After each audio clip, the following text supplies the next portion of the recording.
In the small, isolated town of Ravenswood, nestled deep within a dense, ancient forest, an eerie sense of dread lingered in the air. The townsfolk whispered about the legend of the Shadowed Hollow, a cursed place hidden within the woods. One moonless night, Sarah, a curious young woman, decided to investigate the legend. Armed with only a flickering lantern, she ventured into the darkness. As she delved deeper into the forest, the trees closed in around her, and an unsettling silence settled over the land. Suddenly, Sarah heard faint, ghostly whispers that seemed to come from nowhere.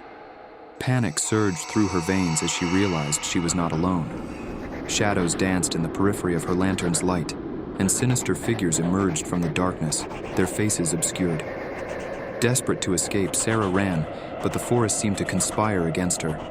Twisted roots snaked up from the ground, entangling her feet, and branches reached out like skeletal fingers, clawing at her. The haunting whispers grew louder, and the figures drew nearer. In her heart-pounding flight, Sarah stumbled upon an old, decrepit cabin in the heart of the woods. Desperation forced her to seek refuge within its decaying walls. Inside, she found dusty, forgotten journals that revealed the chilling truth. The cabin once belonged to a group of occultists who had summoned an ancient, malevolent spirit to gain forbidden knowledge.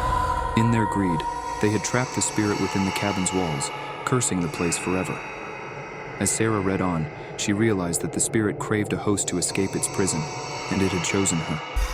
Panic turned to terror as she felt its icy grip on her soul. The whispers grew louder, merging with her thoughts, driving her to madness. The townsfolk of Ravenswood, hearing her screams, ventured into the woods to find Sarah. What they discovered was a shadowy figure, a grotesque fusion of her body and the malevolent spirit. The curse of the Shadowed Hollow had claimed another victim. The legend lived on, a chilling tale whispered from one generation to the next, warning of the dark forces that lurked in the heart of the forest, waiting for their next unwitting victim to cross their path.